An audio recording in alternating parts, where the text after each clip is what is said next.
Let's discuss nuclear fission. अब ये nuclear fission क्या है? It is the splitting of heavier nucleus into the lighter nuclei.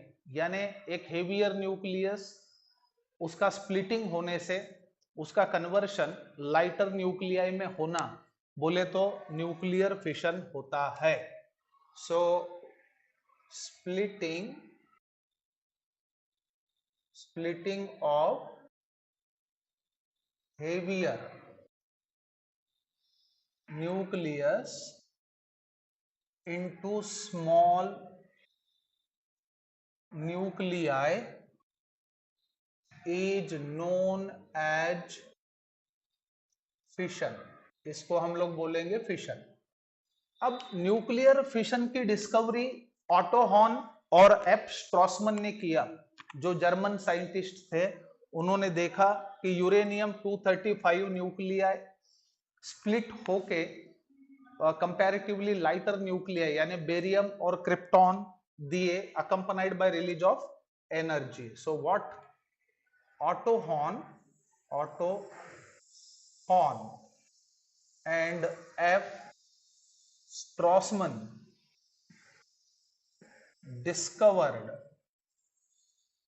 discovered that uranium 235, जिसका atomic number 92 होगा, get splitted into barium and krypton when bombarded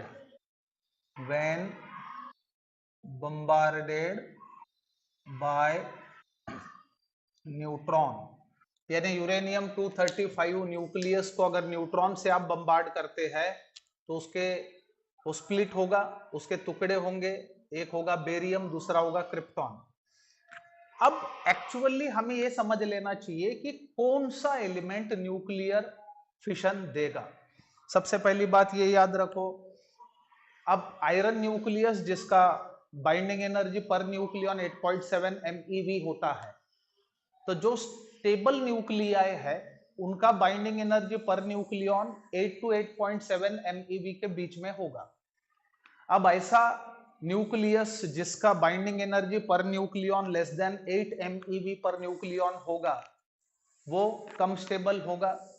तो अब ऐसा atomic nucleus जिसका binding energy per nucleon 8 MeV से नीचे है और हेवियर है, वो प्रीफर करेगा फिशन को, याद रखें।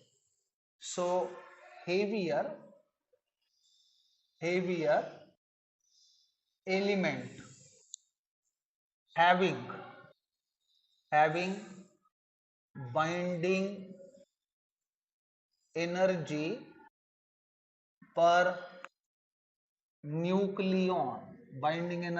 nucleon less than 8 MeV undergo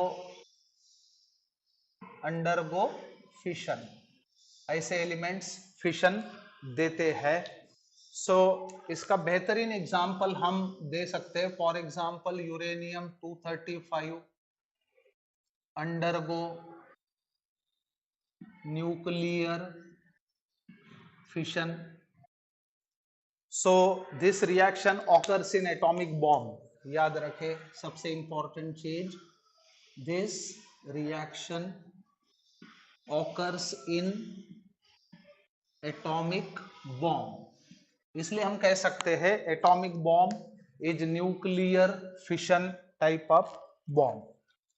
अब अगर आप थोड़ा सा यूरेनियम 235 लेते हैं और उसको न्यूट्रॉन की बम्बार्डिंग कराते हैं, तो उसका कन्वर्शन बेरियम और क्रिप्टॉन में होगा और 3 न्यूट्रॉन पर एटम रिलीज किए जाएंगे।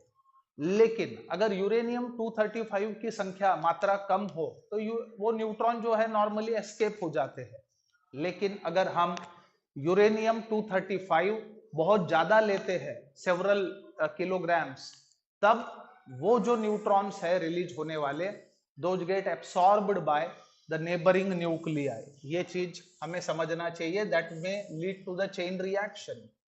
So with small lump of uranium 235, what happens? Most of the neutrons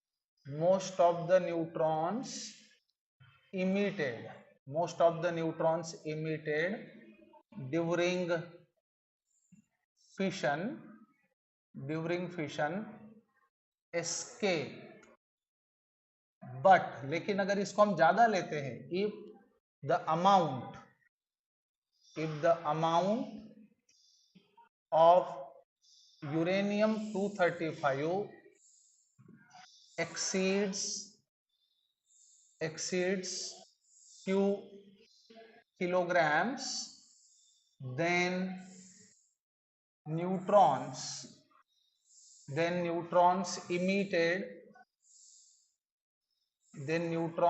emitted are absorbed by the neighboring nuclei. अब this lead to the production of more neutrons. अब ऐसा जब होगा तब और बाजू के जो न्यूक्लियाई है वो स्प्लिट करेंगे और न्यूट्रॉन्स प्रोड्यूस होगा और बहुत सारी एनर्जी रिलीज होगी, याद रखें. So this lead to the production of more and more neutrons with release of tremendous amount of energy. बहुत ज्यादा एनर्जी जो है वो रिलीज होगी. So this vast amount of energy is given out in fission. So हम लोग बोल सकते हैं thus very large amount of energy is given out in fission. Fission में बहुत सारी एनर्जी जो है वो बाहर निकलती है. सो अब इसके वजह से क्या होगा? This becomes chain reaction and this becomes uncontrolled chain reaction. Actually atomic bomb में यही चीज होता है. अब इसको देखिए हम किस प्रकार से शो कर सकते हैं. So we are having uranium 235 having atomic number 92. it is bombarded by the neutron. So neutron की बम्बार्डिंग करने के बाद हम लोगों को क्या मिला? बेरियम. उसके बाद मिला क्रिप्टॉन. सो क्रिप्टॉन जो है और and accompanied by the release of 3 neutron पर atom and most importantly energy. So 200 MeV energy जो है पर एटम निकलता है. तो ये अगर चेन रिएक्शन होते जाएगा तो बहुत बड़ी ट्रेमेंडस एनर्जी निकलेगी. एटॉमिक बॉम्ब में एग्जैक्टली यही चीज होता है. देखिए हिरोशिमा नागासाकी पे एटॉमिक बॉम्ब डाला गया, वो टाइम पे यही अनकंट्रोल्ड चेन रिएक्शन हुई थी. अब अगर चेन रिएक्शन को हमें कंट्रोल करना हो तो क्या करना होगा? देखिए न्यूट्रॉन एब्सॉर्बिंग मटेरियल को वहां इंट्रोड्यूस करना होगा, जैसे कि cadmium rods. So cadmium rods can absorb neutrons if any. अगर न्यूट्रॉन की संख्या कम हो जाती है तो अल्टीमेटली चेन रिएक्शन जो है वो भी कंट्रोल में होगा. So it was all about nuclear fission.